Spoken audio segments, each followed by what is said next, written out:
Hello everyone, I want to make a short video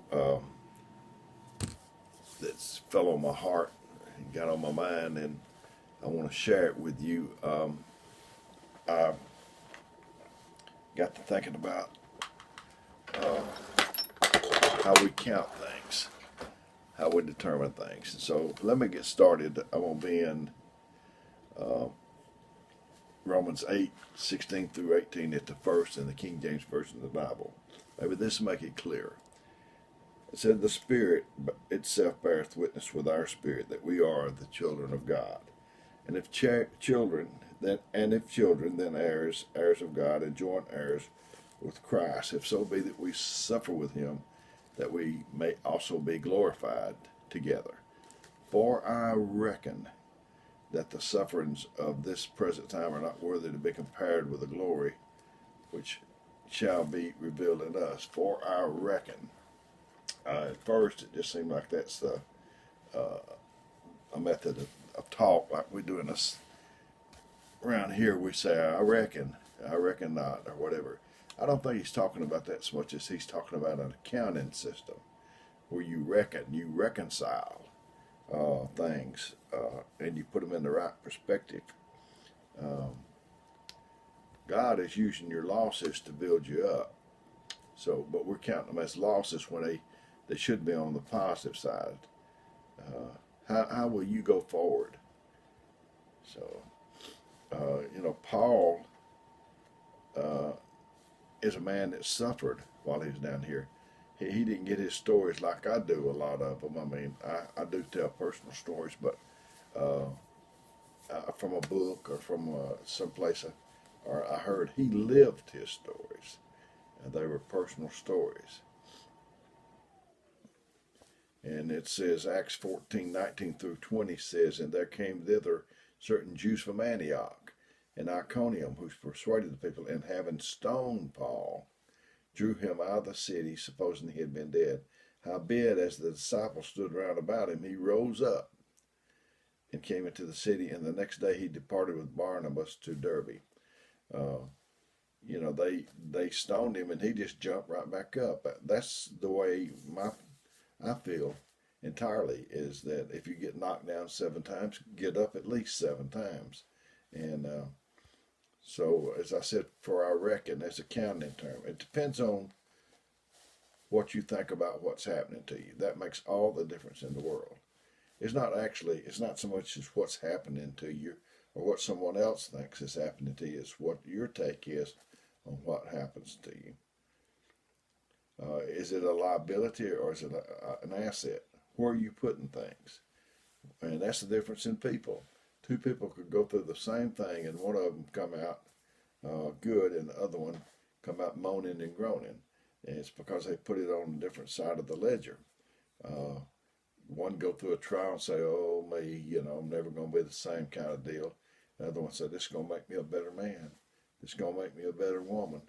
They put it on the asset side. Is it a liability or is it an asset? Where are you putting it?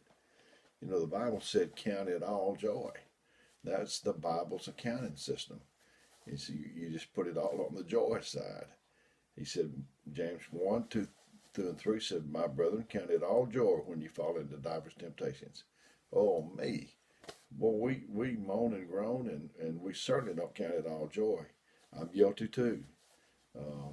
Knowing this, that the trying of your faith worketh patience. Counting system. I know in school they taught me to count. It was difficult at first. Eight, and multiplication and all that. 8 times 8 used to be difficult. It's easy now. So once you get to learning how to do the counting system, it gets easier.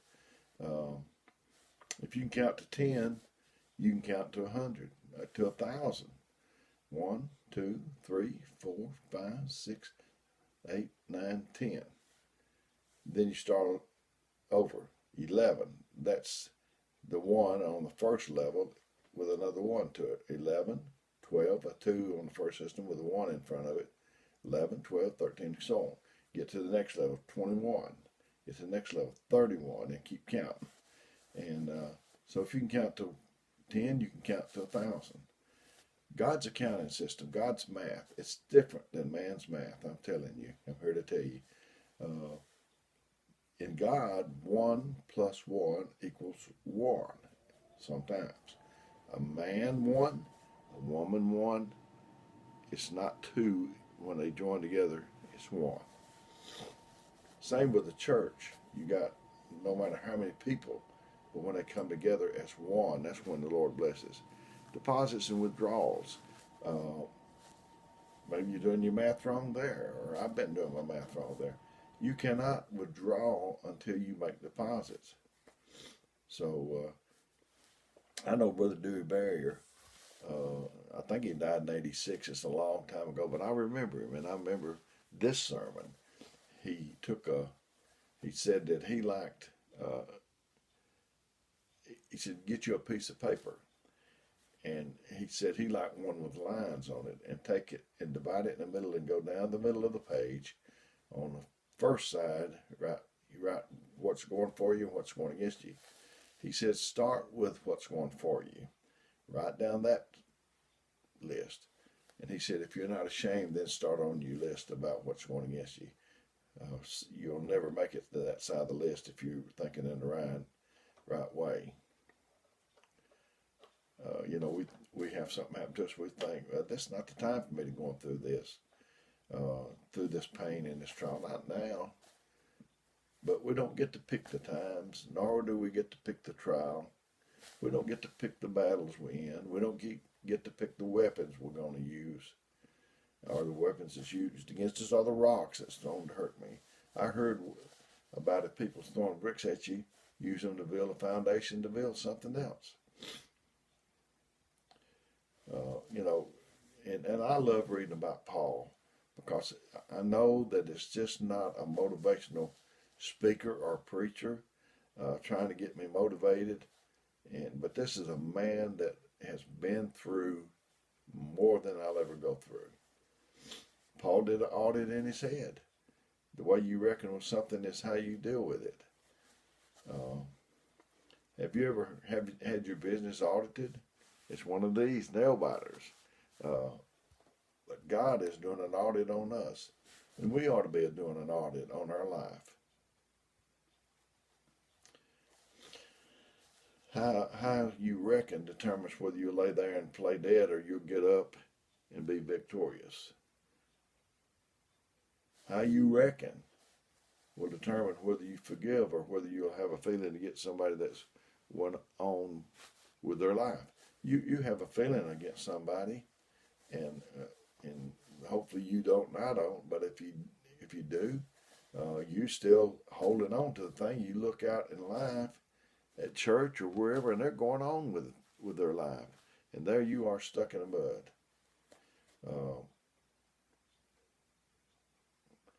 And is that worth it? No, it's not worth it.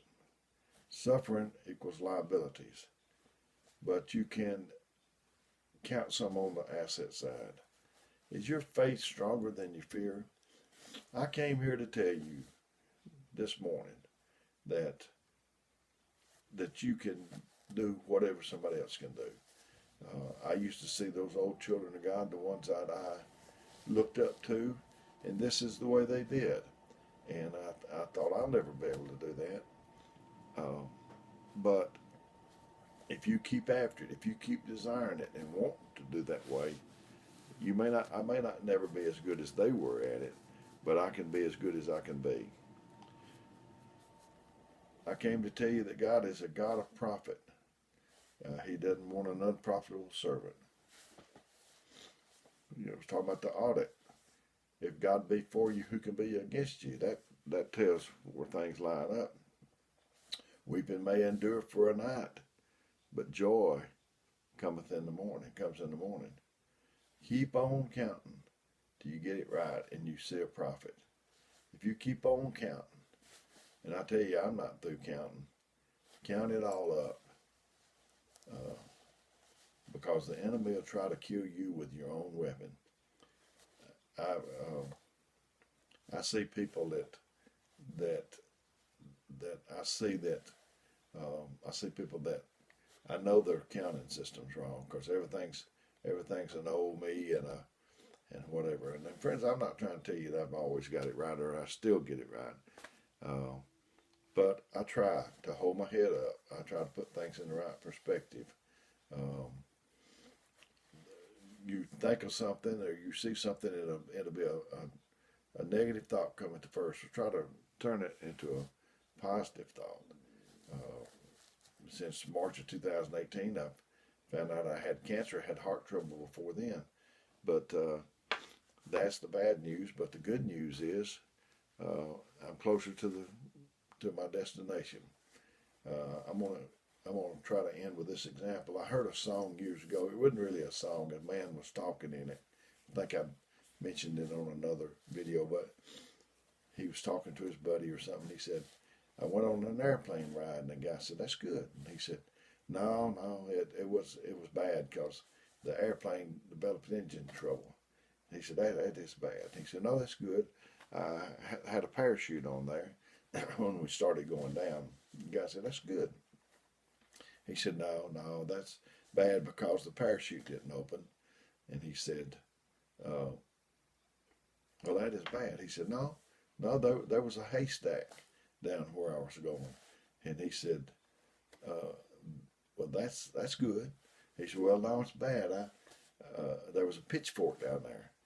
And he said, oh, well, that's bad. He said, no, I missed the pitchfork.